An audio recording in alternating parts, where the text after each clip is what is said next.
naye kati banange mumpe chance nammwe nga we twagibawa ne mugenda ne mukola ne muzimba ebintu ebyo ku mulembe gwa Museveni naffe mutuleke tusooke tubikole then after abasinga just bandabye nti nno nze siwagira Bobi Wine no Bobi Wine sinnamugaanako kujjako Museveni era struggle yaabwe sinagibagaanako nze sinagaanako bantu abapipopowa kujjako Museveni mumugjeeko naye nze kyo tekiŋŋaana ate kukola kulinda mbu ate kantuule paka Bobi Wine wanaawangulira ndyoke nkole because I have a family mbadde mu politics pipopowa tempadde kaadi ekibiina kyakajja nnaku 2 nze kinsanze already neesimbyewo kyekindeese mu kibiina kufuna kaadi kati bodda mu kummanyira nonimbalimba asimanya biki gwe lumbuye n'otuvuma eyo nze kibiina nakirekedde lumbuye kubanga atuvuma atuyita ba mall yampise NRM mall nindabanga tonneetaaga tonjagala kangende mu banjagala jonsindiikiriza nti ndi mu NRM kati lwaki bwe nagenze mwalumiddwa lwaki mu postinga nti muvuma kiwe kitegeeza nti mu admittings nti it is a loss bulijjo mundabawo nga munkuba enkokola temundabawo munvuma kati ate eno bana abanene nabo bennyini balaba nti services zange bazeetaaga ate kati munyolwa so kati nze sigenda kudda ku ebyo mbunzire emabega I'm meeting the president, I'm meeting the minister, I'm meeting here. Those people one day they are going to die. Ukitegeera nganze nina history nti nze natukoke wa mu president yaliko now people abalina evidence nga bagenda ke wa Muteesa abalaba ku obote bavayo ne bagamba nze namukwata ku mungalo so kati nze ng'omuvubuka omuto anonye enkyukakyuka tomala kwesimbawo kivola banjagala nkiveya the people come out and say bana itwagala mirimu ukitegeera cause bo bazze ne batulaga nti no ffe tuzze kubanga twagala ssente so tulesewo omulimu gw'ebbeeyi ogw'okuyimba ne tujja tuyambe ku bantu baffe bo ne bagamba tunoonye ssente bwe tubeera nga tunoonye ssente kati nvuddeyo ddala ne ngamba kati noonya ssente ng'omuyimbi naawe weekweka mu kigambo struggle kumba onoonya kifo at the end of the day kifo ekyo kisasula bw'obanga obadde oyagala kuyamba buyambi bantu Latifu Sebagala teweetaaga kifo okuyamba abantu okuteekawo enkyukakyuka osobola okukwata abaana tebalina mirimu n'obawa emirimu osobola okuteekawo enkyukakyuka yonna kati nga nze Kalifa ngenda kukola ebintu nga MP bye mbadde ngenda okukola ensonga lwaki nti ngambye kanneegatte ku baana bali mu sisitimu nsobole obbajjako ebintu nga tebannava mu sisitimu cause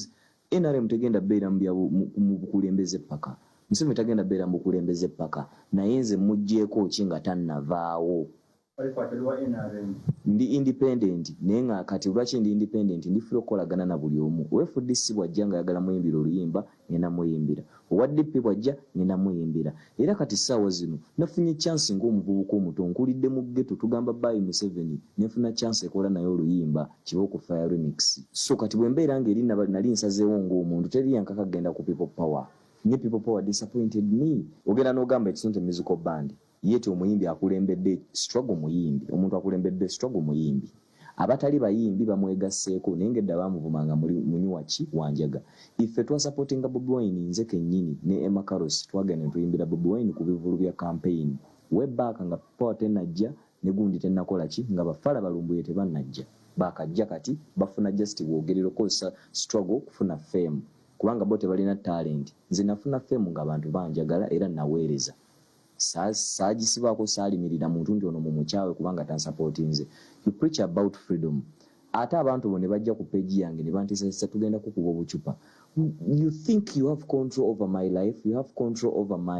my decisions I'll just leave that job it will be unfair abantu abagala owagira Bobi Wine abatagala ffe tufuuke bakabenga Bobi Wine okukwata ekyombo batulwanise awo music njamulekera Bobi Wine ne baganda be n'aba people power bamuyimbi because kiri evident ndi ne bogena people power sawa zino teri muyimbi wa kabinga nze kyovola muntu abekaka nandibadde ninga Victor Kamenyo munange banyimi what I have my career najja mu people power nkubanga nina biendeta nina followership nina abantu I've been on stage for 7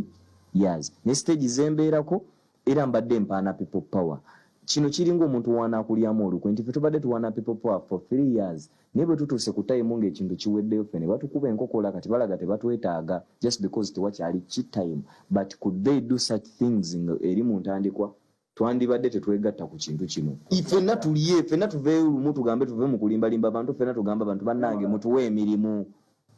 fena twagala kulya kakati mundeke ndi emyaka buli omu ayagala kulya kino kankubulire buli omu ayagala kulya na kuzimba family ye so kakati nze nange oli waba akizimba kikinga ayagala kubeera president nange nga njagala kubeera MP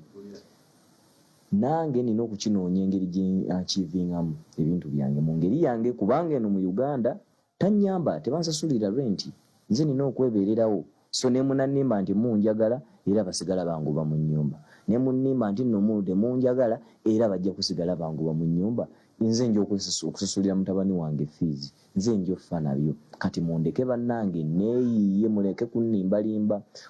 The old man will die here. Fena tutandika okugamba kale raba